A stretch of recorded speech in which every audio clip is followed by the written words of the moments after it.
Welcome, everybody. So this is Coffee with Chief, and I have a special treat for you, all the way from Rochester, New York. Everyone, welcome Tuhon Jack Latorre. Hello, Tuhon. How are you? Hanging in there as good as we're going to get during this COVID thing. So Yes, sir. Yes, sir. Well, thank you for joining me with Coffee with Chief. I truly appreciate it. You know, in these times where you can't really travel, this is a great venue for us to learn about each other, talk, and discuss a few items and so forth. So I truly appreciate it. I know you're a busy man, and thank you for sliding me in your schedule. So, yeah, well, and thank my wife for making it happen. So well, thank you, ma'am. Thank you very much. so,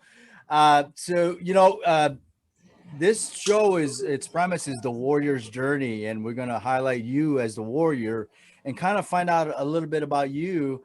I'm sure there's a lot of people that know who you are, what you do, and where you've been. But for the new people that have not met Tuan Jack, I suggest you guys look him up. There's a lot of great videos on him on YouTube, and I was just telling Tuan Jack that I've been watching his videos, and he has this big project that we'll talk about here in a few minutes. But Tuhon Jack, could you just tell us your background, who you are, who you've trained with, how long you've been in the martial arts, industry, and so forth? So the floor is yours, sir.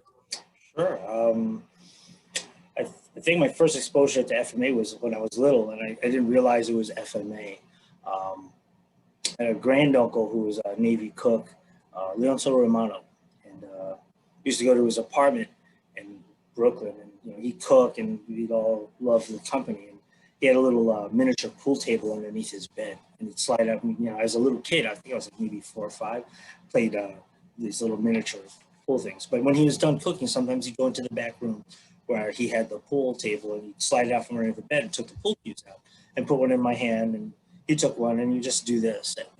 And he said, "What would you do? What would you do?" And I'm like, I don't know, get out of the way.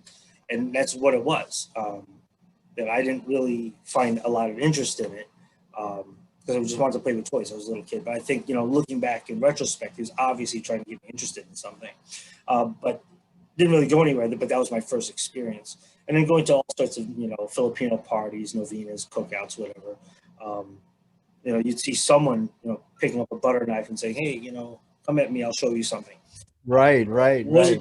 It wasn't really educational as much as it was just being exposed to it. So it wasn't instruction time.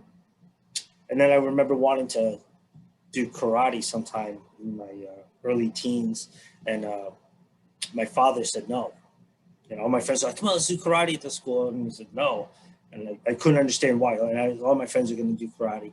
And it wasn't until later my mom told me that my father was very prejudiced against the Japanese at the time because he was in World War II, which is something I didn't know growing up initially. And he didn't like that. And I didn't put it together because I was too young and egocentric to, kind of question on it. I was just Sure. Yep. And it wasn't until college, actually, my brother Jeff had said something about our dad being in World War II. I'm like, what? He says, "Yeah, you didn't know that Dad was a guerrilla fighter." I'm like, "No way." And sure enough, he had I remember this little green suitcase full of articles back from World War II when they bombed Pearl Harbor and stuff, and all these things started coming back. And I was like, "Dad, Wow. tell me about it." Wow. And my father was like, he didn't want to talk about anything. I'm like, "Dad, did you ever kill someone?" He's like, "Oh, not really," and I'm like, "Not really? What does that mean?" Right. But like the story started unfolding over many years. How he was in a village, it's Villarreal in Samar. That's where he and my mom grew up, and he was a fisherman. He was he took care of the family a lot. He was the son of a police commissioner down there, and when they bombed Pearl Harbor and the Japanese invaded, Villarreal was one of the places that they took over, and they beheaded the mayor and beheaded some of the residents, and they took my dad prisoner, and he managed to escape, and he ran to the mountains, and he became basically a rebel fighter. I think he was like 14, if the calculations are right, 13 or 14. Wow. Charge of alerting the guerrillas in the mountains. If the Japanese were coming closer, he would basically climb a tree and hit the tree with sticks, so that alarm. And then he would also, because he knew the jungles well, he would hide messages inside coconut halves and sneak messages across. And he eventually, during this time, hooked up with a Colonel Furtick, who was, I guess, kind of a renegade army colonel. And he joined that force until the end of the war. And around that time, when he was walking around the islands, he saw Navy sailors working on ships that had been either destroyed or damaged by the kamikaze. And so he said, can I come on board? And that was the start of his trip to America. He was on these naval ships. He ended up joining the U.S. Merchant Marines and worked on damaged ships. And that's how he ended up coming to America. Went back, married my mom, and then brought her back to start the family in America. And it wasn't until I was starting my master's in college here in Rochester that I discovered Dan DeSanto's book. And when I flipped through Guro Dan's book, I was like, oh my gosh, this is stuff I saw growing up. And that led me on my journey. I went through, there wasn't any Filipino martial arts in Rochester at the time that I was aware of. So I studied a little bit of Wing Chun, but Guro Dan, just months later, was coming to the Finger Lakes. Guro Kevin Seaman had brought him out to the Finger Lakes. And so I went, I got to meet Guro Dan. He was like my idol. And that's what started my journey. Wow, that's awesome. That story about your father and your uncle, that's amazing. There's a big history with the military and the Filipinos, the transition over, especially the U.S. Navy. A lot of my relatives came over with some Navy contracts coming over, and when they used to bring them over, they were all ship's cook or ship's servicemen. And as you know, I served in the Navy for over 20 years, and there's still a big brotherhood and following in the United States Navy with the Filipinos and so forth. So funny thing is, I believe that the United States Navy is ran by Filipinos. I mean, the brotherhood is really tight in the United States Navy. Let me tell you, they are everywhere, and they seem to be in very important positions in the United States Navy. So gotta love it. Gotta love it. So you studied Wing Chun, huh? For how long did you say that you studied Wing Chun? Just a few years. I probably would have studied longer, but my instructor, Sifu Steve Lee Swift, moved to Florida. So I was kind of left hanging. But before he moved, I had met Doug Marcaida, because Doug Marcaida was teaching at the Wing Chun school. He was teaching stuff. And when I met Doug, he was bringing his instructor in Pekiti over, and I was Guro Omar Hakim. And so Guro Omar Hakim was my first exposure to Pekiti. And so I did a seminar with him. I was like, wow, that was pretty cool. And then shortly after that, Doug was like, hey, there's this guy, Tuhon Bill McGrath. He's having a camp, the first, PTI camp. It's at his house. You want to go? It's like, yeah, sure. And so me, Doug, and a few other, and actually a number of other people went to Tuhon Bill's house, and we trained at his house for like 4 days, morning through night. Wow. So a number of notables, Doug was among them. And, and that was around, like 95, I think. Yeah, 1995. I was actually reading your bio on your website, and the timeline said 1995. Wow, that's quite a long time ago. That's awesome. And how was that first session with Tuhon Bill? I love recalling it because I didn't know what to expect.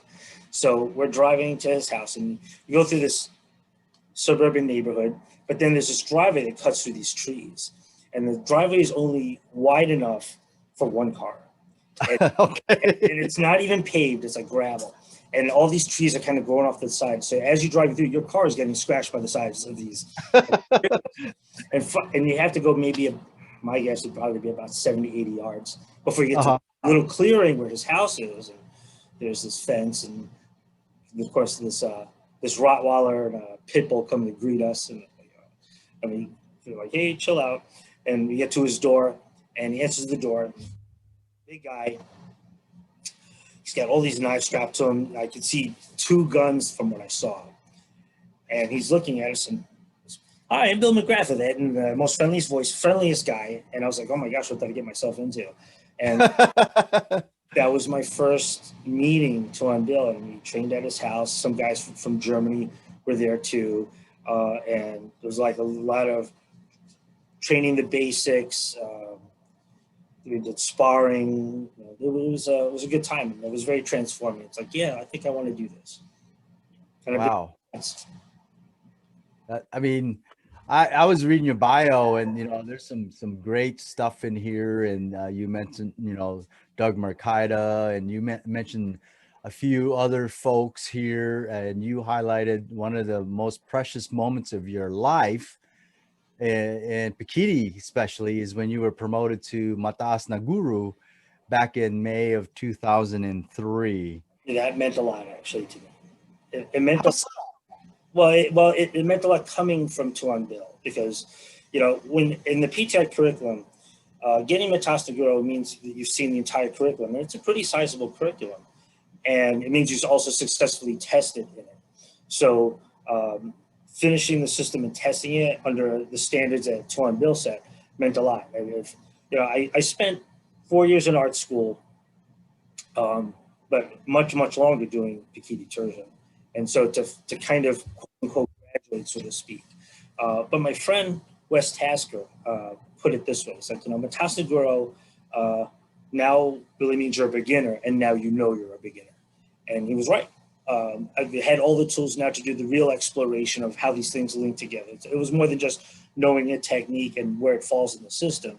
It was the combining of the system, finding out what works for your students. How do you relate this information in different ways to people who are different types of learners in you?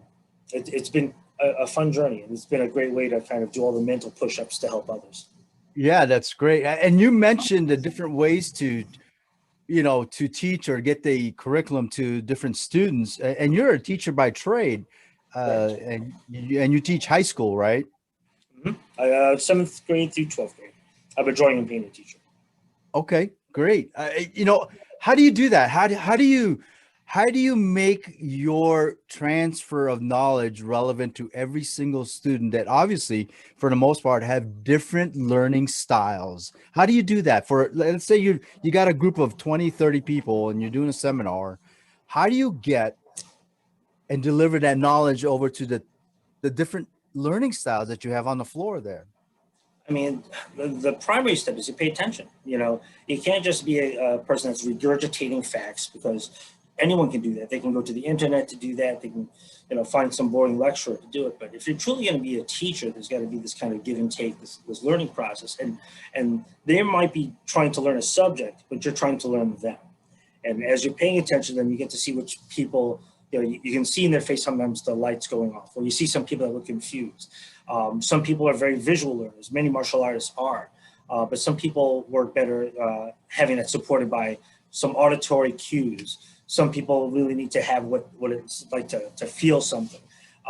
Some people really work great off of similes and metaphors. So when teaching something, I often try to include as many of those as I can. And I pay attention to what people are doing. I see, where they might be falling short, and what bit of information might help them along to helping them do what they need to do to make the technique work. There's you mentioned there's different learning styles. Do you right away figure out who are best at, let's say, visual spatial learning, or more social interpersonal learning, or more, I think, geared towards solitary, interpersonal learning? How do you label them? I mean, do you label them? I mean, obviously you want to learn the student, find out how best they can learn. How do you do that? And how do you follow up the learning? I think it's interesting because, I mean, I've had basically my career, which has been teaching art, and then the other one, which is, training people in Pekiti-Tirsia. So even though I've been teaching, for like, 20 years now, I've been teaching two different things. So it's kind of like I've been teaching 52 years, and I get to see what methods for one thing carry over to the other and which don't. And to be honest, it's by far more challenging to teach young kids, young adults, because they're not always willing to be there. With adults, they come to you willingly. Like, I don't get someone to me in Pekiti-Tirsia who doesn't want to be there, because they don't want to be there, they don't show up. But in public schooling, they're made to show up. And while I have students who audition to get into our program, sometimes they're made to audition, by their parents, because it's a safe school and whatnot. So, and you get different levels of learning. So if I can pass that trial by fire, teaching adults in Pekiti-Tirsia is in many ways by far easier. So, in many ways, the adolescents have taught me how to teach the adults. Yeah, wow, that's crazy. And I've seen a lot of instructions. Being military, you get a lot of different instructional schools, classes, certifications, and all that. And I saw many different teaching styles. What do you think your teaching style is? That's a tough one, because I think good instruction, you're often changing what you need to do. If you're paying attention to what the student needs, you kind of have to change your method of teaching. One thing analogy that comes to mind often is one that Eric Naus gave when he was talking about teaching stick fighting. When you're first learning it, he made it similar to surfing, where you got to pay attention to where your balance is on the board. You pay attention to where the wave is. Can you keep your balance? And then as you get better, it becomes more instinctive, and you get to a point where you start watching the people around you, and then figuring out what they need. And meanwhile, doing what you're doing, you can pay attention to what others are doing and kind of assess, all right, that person needs to sit back on the surfboard a little bit. That person needs to hang their toes off a little bit more. So, seeing how these different people function, and then bring it back to the classroom. If I see one student who is very withdrawn, I know that I can't be asking them public questions and putting them on the spot, because they're obviously uncomfortable. So I have to go over them and be like, hey, what do you need? What would help you be successful? Instead of just saying, hey, you need help? Because it'll be a simple yes or no. If I give them a question that gives them thought, like, so what do you think you need to do better here? What method can I help you? And you make it as if you're trying to help them, because you are, as opposed to an inconvenience. Like, okay, you have a question? Sure. Another student who might be more outspoken, maybe it's the person who they can't shut up in class. There's good cause to turn them into your alpha dog for the class and say, hey, do me a favor. I got to go grab some materials from the back. Can you show, these 3 students what we need to do? And often they love being appointed that responsibility. And so they relish it, and they take that, and they kind of grow in that role. Not everyone's meant to come out the same way. Right. No, I mean, that's right on. I completely agree with what you just stated. Now, in martial arts, do you think we as teachers or leaders or so forth, do you think we lean towards one specific style more as far as teaching? Are we more authoritative? Are we more delegators? Are we more facilitators? Or are we more demonstrators? Or do you think there's a hybrid that happens based on the audience that we have? I feel like the best teachers are hybrid. The best teachers aren't so set in their ways that they have to do it this way. Often the best teachers have the flexibility. They know how to access different students. So as a martial art teacher, often in the beginning, especially when I get new students, I'm watching them to see what the issues are. Are they just moving their extremities? Do they know how to move their core yet? Are they listening to my directions? Are they trying to emulate me physically and falling short? And what corrections need to happen? Observation teaches me a lot. It shows me what they need, and then it also tells me what I need to do. And then it's just a case of trying to find the best way to let them know that in a way that preserves their pride, that doesn't damage their ego, that makes them feel like they're being helped. Because that's really what you're there to do. You're trying to help someone learn something that they're entrusting you to learn. Yeah, and what really sticks out from what you said earlier is that, in order for you to teach, you have to not memorize specific things, but be able to understand those concepts and processes so you can become that hybrid instructor to deliver that knowledge to that student. So when you said that, I was like, man, I mean that to me was right on. I completely agree with that. Is there, do you think, a specific environment that obviously there's difference between a regular school student versus a martial arts student, right? Is there like let's say if you had a perfect environment for a martial artist to learn at, and what would that look like? So I guess, for me, a pretty informal environment is that. I don't need people saluting me. I appreciate the respect that people want to show. But I mean, what is it? I've only been like 2 on 3 years, right? But I've been Jack my entire life. If you call me Jack, I'm fine with it. I'll answer it on. I understand people being respectful, but I'll know if you're respectful to me, whether you're calling me Mr. Latorre, Jack, hey you, excuse me, sir. I mean, I can tell them, no doubt. So something that's informal, where people are not afraid to ask questions, where I'm not intimidating people so they are afraid to ask questions, where people feel okay to put it out there. Because again, having to have some element of control over your body, trying to learn what your body should be doing that in front of a crowd of others. Some people are very comfortable with it. Some people, don't even think about it. They're just like, oh, I just want to fight. Other people aren't on that part of the curve. Some people are wanting to learn because they didn't have it in them to begin with. So how do you elicit what they need to know? How do you elicit the kind of spirit that they need, and also get their bodies to listen? Is it someone who's kind of dancing a waltz, or someone who's using their hips? It's really kind of that difference. How do you get that from someone? Cool. So informality, visual learning, humor is often a big part of how I teach too. Because if you catch people off guard, they're more likely to relax.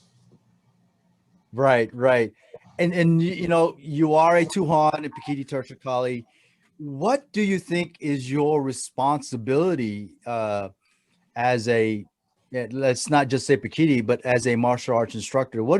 Do you think is a martial arts teacher's responsibility to the community?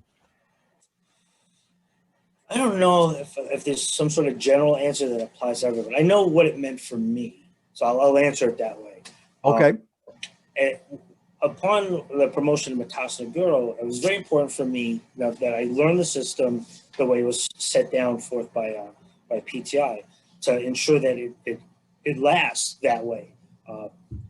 Find new ways to show the material, but I show the material whether I like something or not. There's a few techniques in the system I don't like, but I still teach it because someone else might find a way to make it work, or they might enjoy it, they might find it useful.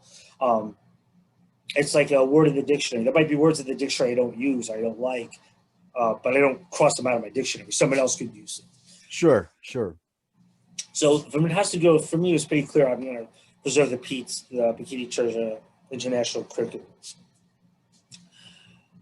Upon promotion at Tuhon, that was not empirical at all. With Mataas Na Guro, it was empirical. I completed all these curricular blocks. I tested them successfully. Boom. But with Tuhon, it was very subjective, and it was breached by Tuhon Bill. He said, I saw on a Facebook post that you've been in the system for 25 or 24 years or whatever. I think it's time we made you a Tuhon. I'm like, I don't know. I didn't do anything different. I think, what was it? I spent, I think, like 17, 18 years as a Mataas Na Guro. So I wasn't doing anything different. So why Tuhon now? So we went back and forth some. And I had to bring my classmate, Tuhon Scott Faulk, into the topic, because Tuhon Faulk had started a little bit for me. And he was my classmate for everything. He reached Mataas Na Guro too. So upon bringing Scott into the discussion, Tuhon Bill said, unless you can find a pretty compelling argument not to make you guys Tuhons, I'm going to make you guys Tuhons because you guys are doing a lot for the system. And upon that, it was like a lot of pressure, like, what do I do to deserve this? I always held the title of Tuhon in very high regard, and I was waiting for my superpowers to show up in the mail. I still joke with Tuhon Bill about that. I'm like, I haven't seen them yet. Where are they? This is a big hoax. And then after the promotion, I started thinking about what can I do to not only help preserve the system, and often that means teaching accurately and bringing new people into the system, but how do I use this to serve others? And after a few years, I kept on teaching, still did a lot of soul searching, and then the pandemic hit. And when we had to go into lockdown and establish social distancing, I knew it kind of got me. I was like, this was my my therapy at the end of the week. And I just knew that, without this, people's mental well-being, is going to hurt, and then people's businesses were going to hurt. And it just so happened that one of the dance teachers at the school I teach at, Melinda Phillips, she had posted a YouTube video of dancers. It showed one dancer doing like maybe a 30-second bit, and then it transitioned to the next day, picking up from the last position, and they were in a different location altogether. It was like 20 or so dancers, and I loved it. I was like, maybe we can do something like this for Filipino martial arts. And then I reached out to Paolo Rubio, who I had known for a little bit. Said, hey, do you want to try this? And he's like, yeah, let's go for it. So we basically cast the net on social media, and we got a good return. We were expecting maybe 20 or 30 people, and it's been a lot more than that. We've had probably over 220 participants in the end. Wow. Probably, and I think probably in the neighborhood of 80 or 90, probably close to 80 like solo ventures, those extended clips, the spotlights. And it's been beautiful because, we weren't doing it for profit. We just knew there was a therapeutic value to it. There's people who love their martial escapes during the week, whether they're learning self-defense or they love the art or they're just like finding that coordination about them. What could we do that would bridge the social distancing thing? And that was Carenza. And so people responded, God bless them.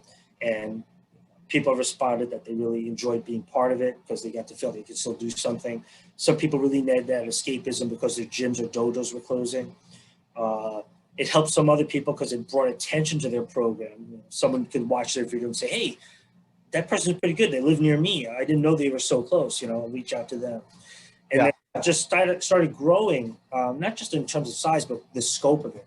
I find myself having discussions with other FMA practitioners around the world that I would never have had if not for the Global Carenza Project. So I find myself helping other programs that people will say, hey, can you do a promotional video for me? Or, could I join your class? Or, could you put word of my class out? It's really opened up a lot of doors for other people. And as a teacher, and I associate more as a teacher than anything else, it's great to see people making that bridge. There are too many divisions happening in FMA to my taste, and it was time to kind of have everyone be adults and just say, hey, we're all kind of stuck in this. Let's make the most of this. I'm going back to your story about becoming a Tuhon and, you asking Tuhon Bill about those superpowers, right? I'm going to be honest here, Tuhon Jack. All right. I've seen your videos, man. I've seen a lot of them. You have superpowers. You do. I mean, the way you flow, you're pretty darn good, man. That's just my personal opinion. People can take it for whatever it is, but I've seen a lot of people flow, and you got pretty good flow. And speaking of flowing, I want to share on the screen right now what you're talking about as far as the Global Carenza Project. All right. So this right here is what Tuhon Jack is talking about, and we're going to play it and we're going to watch it.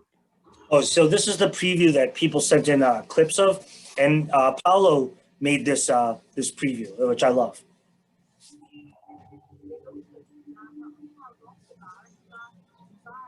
I was really enthralled by this, the very beginning of everything, showing how it draws you to every single one of them, and you guys putting the different states, the different places that people are coming from.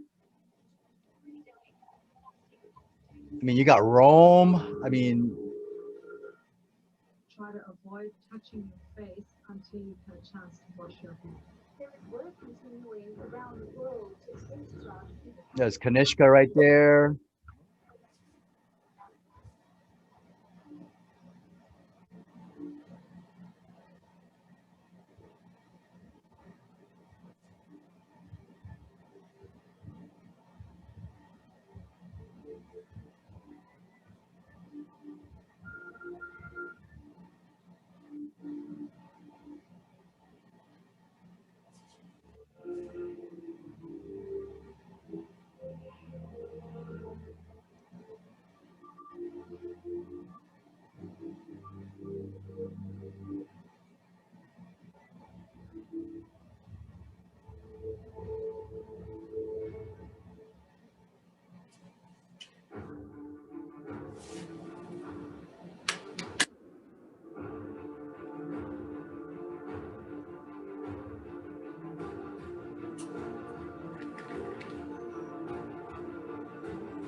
That's very powerful, man.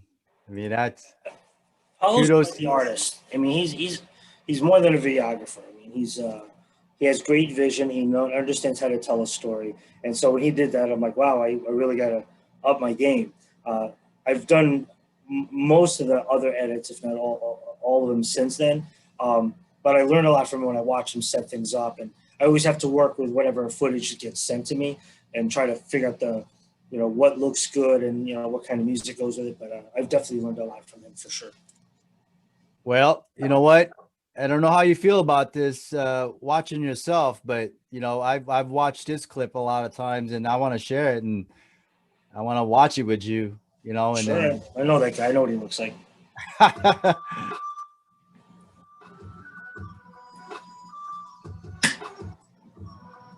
you almost didn't catch how you got rid of that sheath there. It was too slick.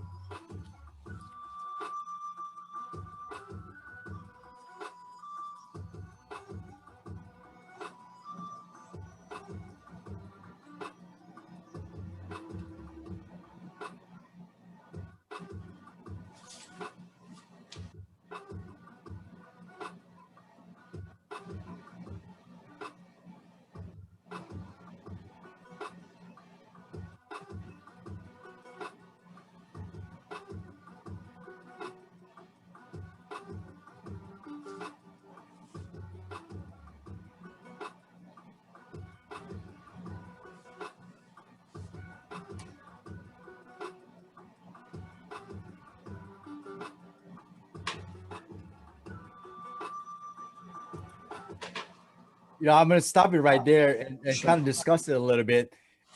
How do you feel watching yourself flow like that? I was just it's I don't particularly like it a ton. Um, Really? How come? well, it's not that I mind seeing. It's just that the reason why I did them is because again, I'm not teaching in person, and so it's hard to kind of find excuses to move unless I'm teaching or unless the weather's nice. I can get out and move. So if I'm going to get out there and move, I might as well do this and demonstrate to people what you can do for the Global Carenza Project. Um, I know how I move. I see myself at the time, but if there's a benefit for other people to see it, great. Uh, I'd much rather teach people how to move. Again, because that's not as egocentric a pursuit. But it's cool to have. And when I think one of the things that I'd like to do is one of my sons, I'd love for him to train. He doesn't, and that's fine by me. I just want to do what he loves to do. But little bits of things I can leave him to show him this is what Dad did, and if you want to do it one day, it's open to you. So whether that's training weapons, a lot of my books and stuff, videos, yeah, that's all part of a legacy. I would specifically leave it for him if he wants to be part of it. Well, I'm gonna do it to you again, Tuhon, because there's a lot of videos of you, and I want to show bits and clips of you. Uh, I really do, and I really do admire how you flow. I mean, you're very smooth with both stick and edged weapons.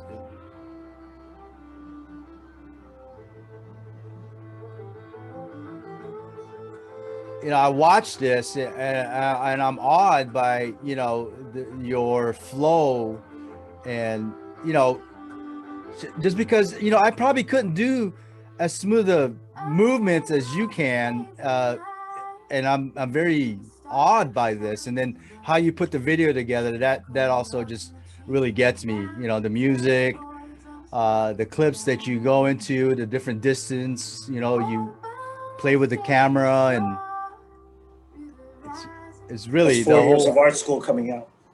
it really is put together really well. I'm kind of like I said, I'm awed by it. Oh, you send me footage, I'll do it for you for sure. I could never flow as good as you, Tuhon. It's not about how good you are, because it's really open to everyone, and it's done as a therapy. Like if you're just tired of being cooped up in your house and the weather's nice, get out, or you can do it inside. A lot of people have different things available to them. They might have a gym available, but they may not. They might have their living room available, or maybe they can get outside. They have a nice place, an excuse to go to. Get out there, and if you're willing to put yourself out there, take the video. and just trust that the process will work itself out. We'll figure out something nice for you. And I So have if a number of people who did it, who didn't have any title or anything, weren't officially instructors, but I think they saw the catharsis from having it for them during being part of the project, and that's what I would offer to you for sure. now, speaking of submissions, could you just tell the audience if they wanted to submit, how would they do that, and what do you require? Okay, so we require several clips. How many clips? I don't care if it's like 5 clips. I don't care if it's 20 clips, but surpass 5 minutes so I can edit down from there. The best submissions, in my opinion, if you can change scenery at all, and if you change camera angles. So I love when people change a camera angle. For, like, they might put it on a shelf or a ladder, looking down at them, or on the floor. Where they are, that's great, but I know that's not always possible because of the quarantines and stuff and the weather. But several clips, sum total at least 5 minutes or more. Some things that are kind of helpful to do if you know how to change lighting if you're being backlit or top lit. Changing weapons is kind of nice. But I'm not asking anyone to know how to be a professional filmmaker. Do what you can, send what you can, and then we'll do our best to make it nice, to tell a story if we can, depending on what's available. We'll always go based on what people provide. I'm not going to ask anyone for anything extravagant unless they can. And then we'll just do what I can and get you out there. Yeah. And how should they contact you, Tuhon? Oh, okay. So my email address is ptiacademy@gmail.com, and they can send it via Google Drive or Dropbox. And once I get it, then I usually don't take very long to do it. I'll do it in one of my sleepless fits. And speaking of information for Tuhon Jack, I'm going to share on the screen for you guys to see his website. It's ptiacademy.com.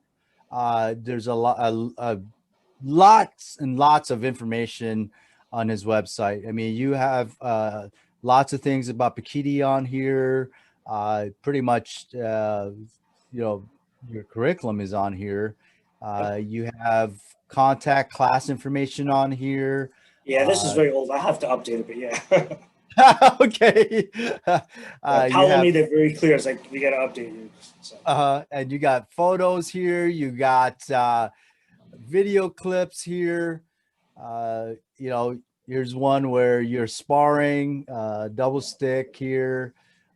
There's a lot of information here. I was going through all of it, and there's a lot of information. You got your photo gallery here. Very cool photos there. There's a lot of history behind all these photos that you got in here. There's a picture of you and Tom Bizio, you and GT over here, circa 2004. You have Tuhon Phil Jalinas there. So very, very cool to see all of that. So guys, check it out. You've got, again, ptiacademy.com. And then I want to click on this area here, the pedagogical style. Explain that to us. I'm kind of curious. And you're very good at writing and speaking. Explain this a little bit to the audience. And what do you mean? If I remember what it said. What does it say? It's been a long time since I looked at my own website, to be honest. So. It says here the PTI curriculum has great breadth and depth. It spans a rather large gamut of material with minute detail and specific body dynamics. It says the design of the system is not meant to be ostentatious or overbearing. There's a large body of technique in the system, blah, blah, blah. You say that. And then you say the catch is which techniques suit different practitioners. Oh, yeah, I remember all this now. I'm looking at it now on my phone. All right. Okay, all right. All right, so what was your question again? So what do you mean by this style? How do you go about it? I'm curious as well. Uh, how does this happen? I think it would be misleading to, although I'm happy to teach the entire system, not everyone is out there wanting to learn the entire system. And it's not practical for some people. That's not what they signed up for. If someone signed up for it, I could certainly do it if they stick with it and they work hard at it. But some people just want some things to be competent in certain aspects of their fight game. If you look at Pekiti-Tirsia as like the 100% of the techniques, no one ever fights with 100% of all of that is Pekiti-Tirsia. You might fight with maybe 2 to 5%, maybe. The difference is the 2 to 5% that I might use might be different from the 2 to 5% that you might use. So the question as a teacher is, when you're talking about things that people can make usable, which you got to find out which 2 to 5% works for that particular student. Because they're not going to use the entire system to fight in one fight, if they even should be fighting. And then the other aspect is, what's the process? And so if you expose people to the system, you don't hide anything. You expose it to them, give them solid rudiments, and you take them on kind of like a little survey tour of what it is. They tend to find out what works for them or what things they'd like to get better at. They find out what their shortcomings are, and they can make the decision if they want to work on them. It's, again, a case of getting your students to pay attention. So I'll pay attention to how I'm teaching and how they're learning. And then at some point they start becoming more and more self-aware of where they are and what they want. And then we can kind of go there. When I learned the system, it wasn't in a very linear fashion. Tuhon Bill lives like about 5.5 hours away from me. And I used to see him every month. It started off like once or twice yearly, and then I'll see him monthly. And in that process, I started seeing like, am I ever going to use all this?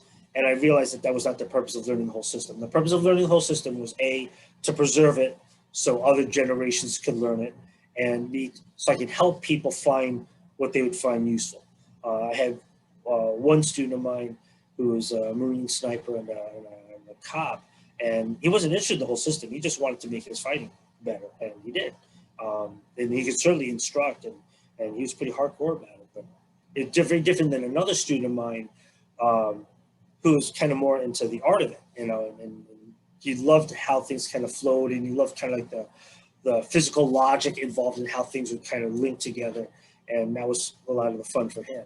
So, again, not everyone's looking for the same thing. And people, when they come to me, they might not even like how I teach, they may not even like the things I present. So, that's free market capitalism. They're welcome to go somewhere else. I'm not offended by it. People got to find what they want, and some of your job as a teacher is to help them find that, and even if that means it's not you.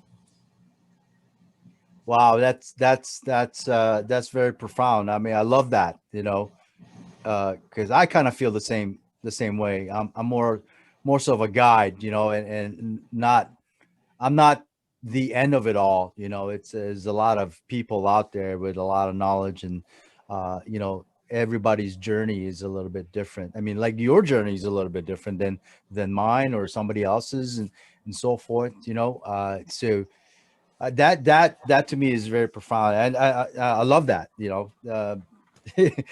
It's hard pill to swallow, right? Like, like not everything is with me. It may be with somebody else as well, based on what you want out of. I really don't have a problem with that. I think that's actually part of I think that comes from being a school teacher. It's like the idea of being a teacher is not to aggrandize yourself. The idea is to lift your student body up.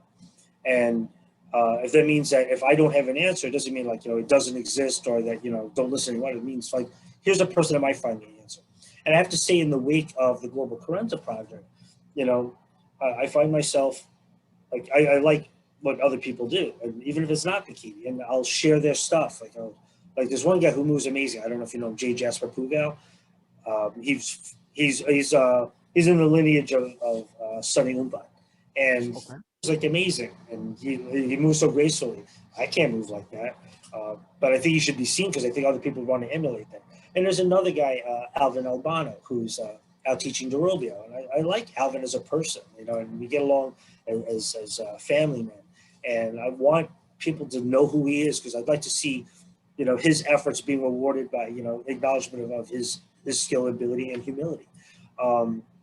There's another guy, June Occidental. He's one of the fastest reflex guys I know. I mean, outside of, Bobby Taboada. And, June's a hilarious guy. And, I think more people should know about him and see what he does. Answers don't reside in me. If you have a love for the Filipino martial arts, there's a ton of people out there. And the market is so big, it's not going to be cornered by any one person anyway. Go out there, check what's out there, especially in this era where people's programs are suffering because they can't meet in person necessarily.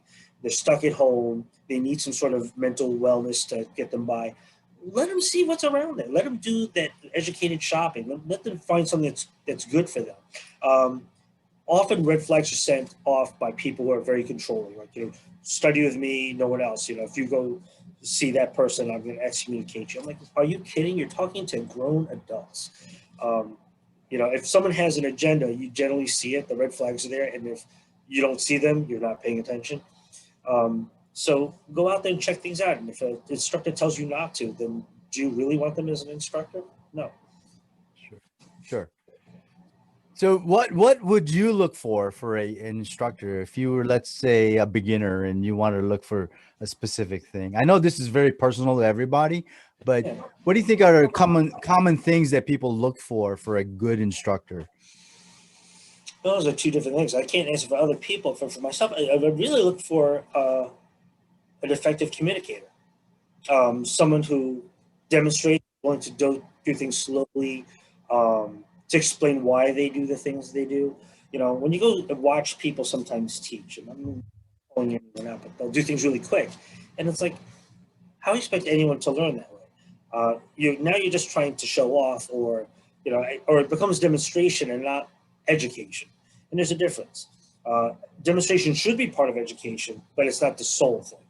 And you get to see people who are kind of stoking their own insecurities by showing something fast. When I teach, and I'm not saying I'm the end-all be-all teacher, but when I teach, I make sure I show things slowly, because the faster you go, the smaller the window of opportunity is to see what you're supposed to be learning.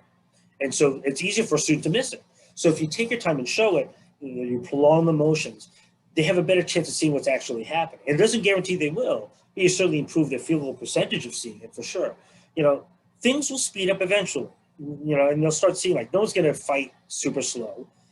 You're going to react quickly out of panic, out of adrenaline dump. So if you can't do it well under petri dish conditions slowly, you will never do it well or effectively when it comes down to real life. It'll never come out fast well because it didn't come out slow well. Right. I mean, there's a saying, right? Don't do anything fast. You can't do slow. I think it was like Tuhon Dan and Santos said something. That's right. I was going to quote him. Yeah, like, don't let speed try to make up for your inadequacies. And absolutely, I love that saying. Plenty of that around. Yeah, no, I love that saying. I mean, that's wonderful. I'm going to show a clip and then I'm going to ask you some more questions. But I love watching your videos. Of course, there's a lot of great videos out there of you and everybody else. But here's one with Tuhon Bill. Those were good days. And those were less gray days.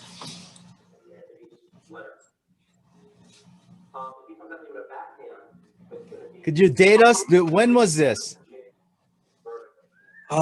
This would have to be 2002. 2002 or 2001, one of those. I finished the system in 2003, testing out. And this is one of the latter things I learned. So yeah, 2002, 2001, around there.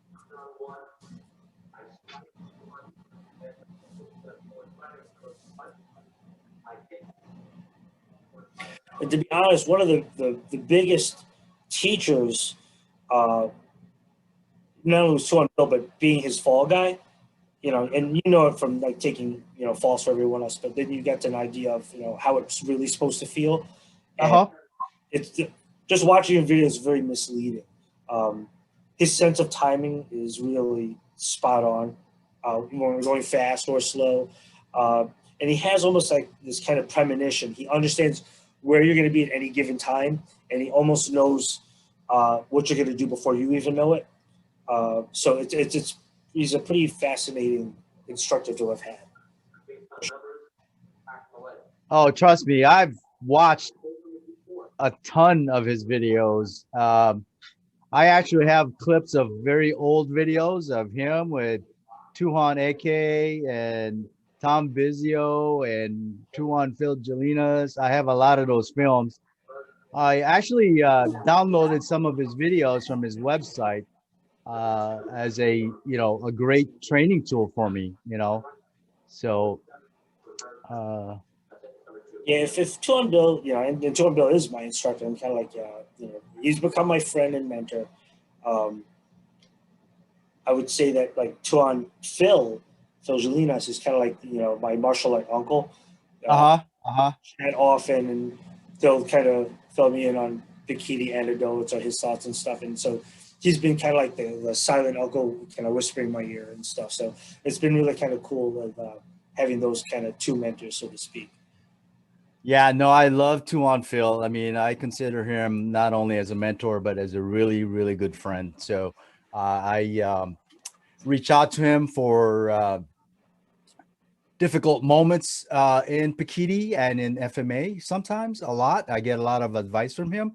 And I know he's very. I don't know. He's got a lot of history in the system and in martial arts. So I really listen to his advice. I mean, I consider him, like I said, a mentor, a teacher. He's done what 3-4 seminars with us, different areas of Pekiti, and I did tons of Zoom with him.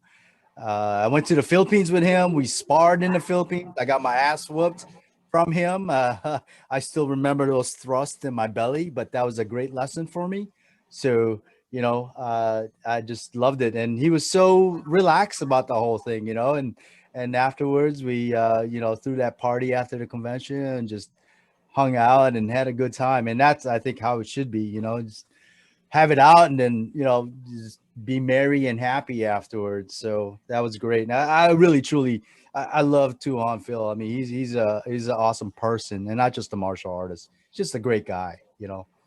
So I do remember we were in Vegas a couple years ago with Tuhon Dan and GT, and Tuhon Dan had to go do an interview, and Philip was asked to do a fill-in for an hour or so.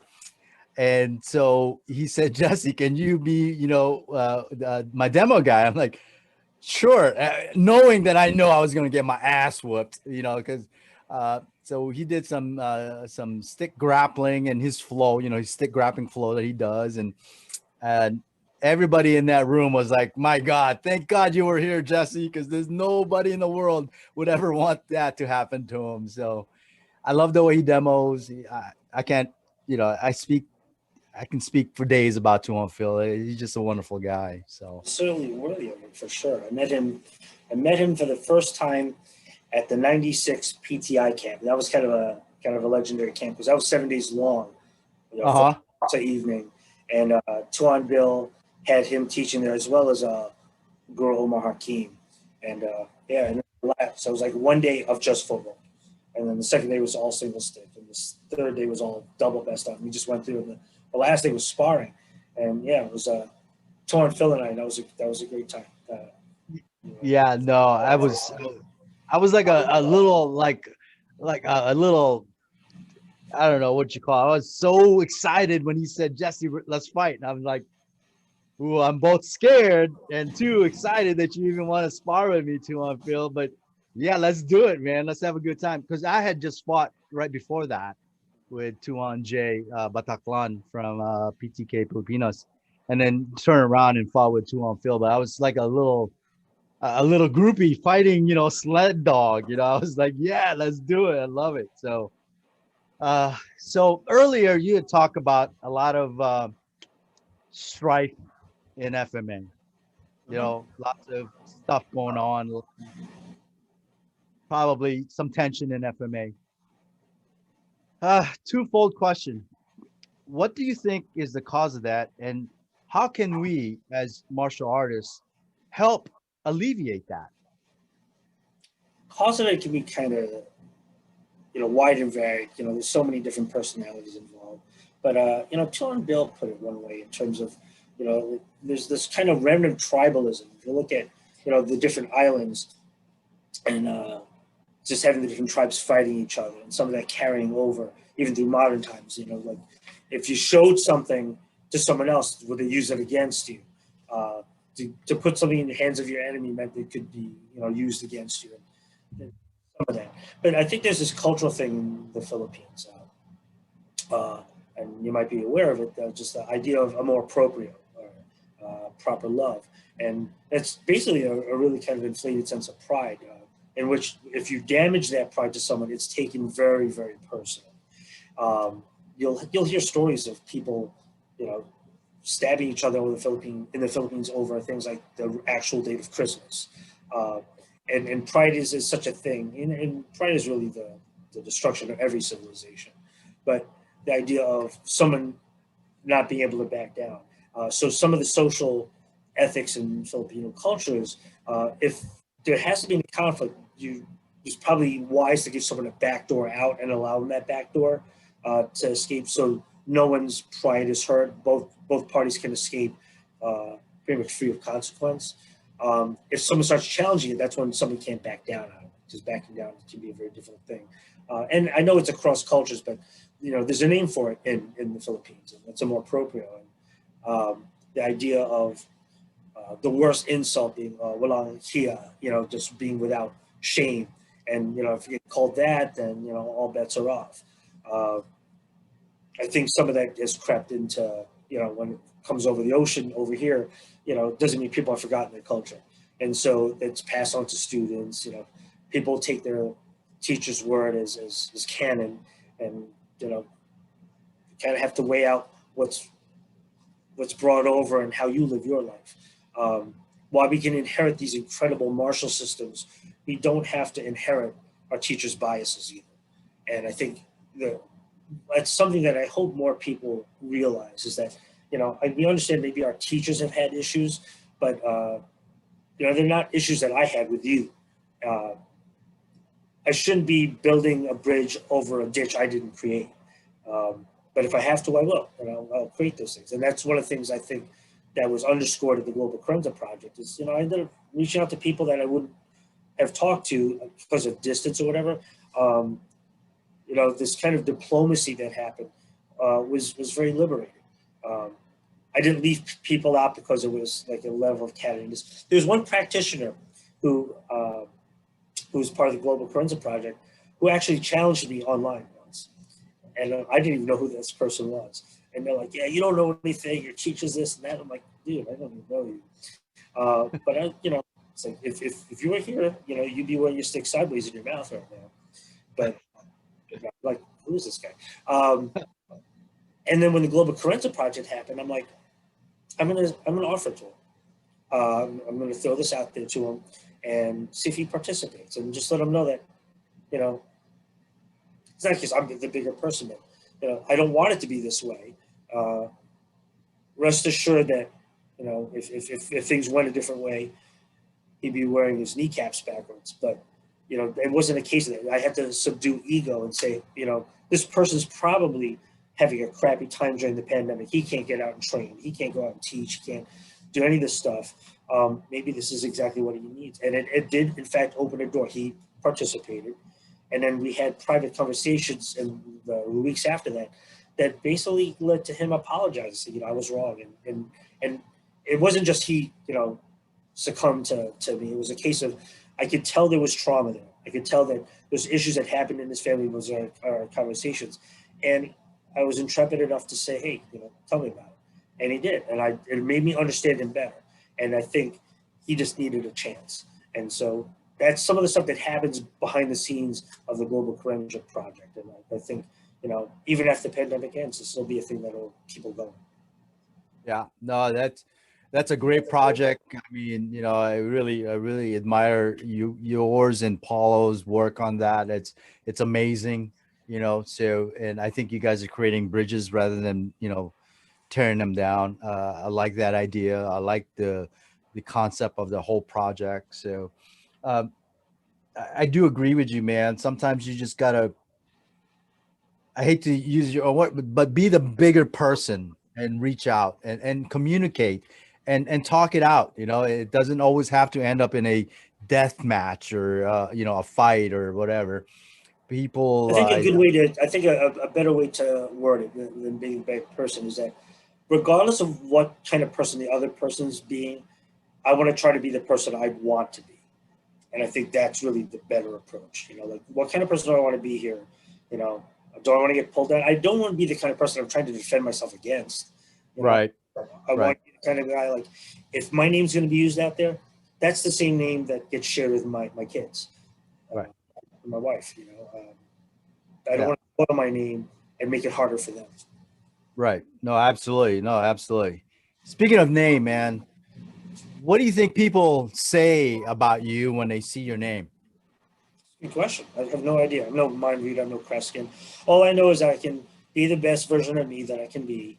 You know, maybe that doesn't happen all the time, and then people can make the decisions off of that. I mean, I know people are going to get catty one way or another. Not everyone, but some people. I can't help that. I have no control over it, but I can control me. And if people attach themselves to that, then great. Um, and if they don't, there's a whole other planet filled with other people they might find to their liking. I'm not trying to win friends. If I'm going to have friends, I'm going to earn them, and I'm going to do it the way I see it as ethical, the way that I think is genuine. I think being genuine is really important. I want people to know what they're getting involved with me, and I would hope that they would want to be genuine with me, so I know what product I'm buying into. Sure, absolutely. So, as a beginner that's going and starting their journey in, you know, let's just say Filipino martial arts, what advice would you give this beginner, this person that's just starting a journey, based off of your warrior journey? I do believe you are a warrior. Uh, I'm not what waging war advice? against anyone. I What? definitely. It's funny. My wife used to introduce me as an artist. You know, when we first met, I'm like, da, da, da, da, da. I'm a teacher, and she's got that now. I mean, I know what she meant. You know, she's trying to identify about what I do, but what I do really more is just teach more than anything else. So Sure. I'm not out rappelling down buildings and invading meth houses and busting people or shooting the bad guy. I'm a teacher for sure. Right. Yeah. So, what advice would you give that person that's starting on their journey? There's a lot to say. Say go out and see as much as you can. Just like when you go to a restaurant and you look at a menu and they only have fries. What kind of choice is there? Go out there, see what you can. In your neighborhood, go beyond your neighborhood, see what's around. Every time you go to a different city, go look at what's around and go through the internet. I was about to say look at the yellow pages, but I don't think anyone does that anymore. But What is that? I know. Well, when I used to travel back in the days when I used to travel, I used to, at hotels, I'd look through the yellow pages to see what's nearby because if I could watch a class, I would. And you get to Sure. see, for me, it wasn't a case of like, I want this system superiority. It was a case of I want to see how people talk. I'd see the things that I'd want to do. I'd see the things that I really didn't want to do. I want to see how people were with their students. Did they generally care? Because arm bars and arm bars and arm bar, is a punch is a punch is a punch. I wasn't looking at technique. I know there was a few people that's like, he's trying to steal our techniques while he's watching. Look, nothing could be farthest from the truth. I want to see who you are. I want to see how you teach people because I want my profession to go better. I want to do the best at what I do. So there's that. There's go see things. The other aspect is if you find something you like, immerse yourself in it. Get to see what it's really about. Try to see what is the lesson that your instructor is trying to teach you. Is he trying to teach you about footwork? Is he trying to teach you about power generation? What is the point of that given lesson that day?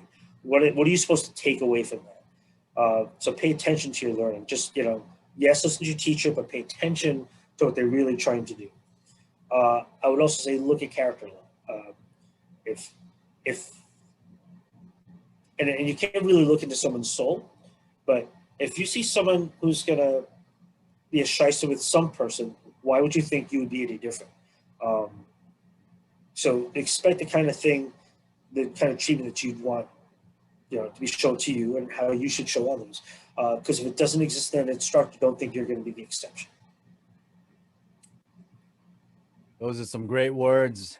I mean, you've had one heck of a journey, and you continue to give back with your teachings and your project that you have.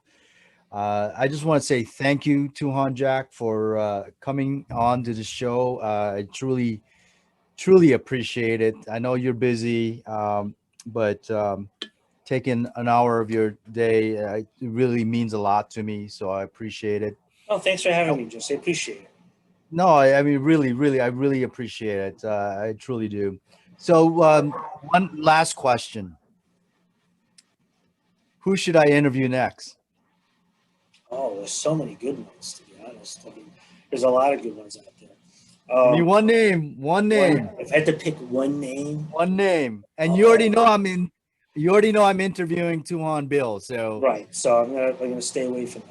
I have to give you one name. One name. All right. So I feel like I could name people in PTI, but we get a lot of exposure. So I'm not trying to short anyone in PTI, but I'm going to name someone outside of PTI that I think you should check out an interview. And I'm going to say Alvin Albano from Durobio. He's out in San Francisco. And I pick him because I respect his skill and I respect him as a human being. And I feel there's a humble heart there that I think more people should know about. So Alvin Albano. Well, I will definitely reach out to him. That's good enough for me. Your endorsement. Well, anyone I didn't mention is not because I hate you. Just got to pick someone, and that's a guy I think, he just got a recent promotion to maestro in Mandala Mandarigma, Durobio, and okay, he's on his journey for sure, just like the rest of us. And I think giving him some attention would help him on his journey, and as a byproduct, help others on their journey. And we've never met face to face. Okay. I think that's a guy that more people need to know about. Awesome. No, I will definitely reach out to him. So again, Tuhon Jack, thank you very much. Everyone that's listening, if you have not subscribed to the channel, please do so. Help us out. Great people like Tuhon Jack and other folks that's coming along.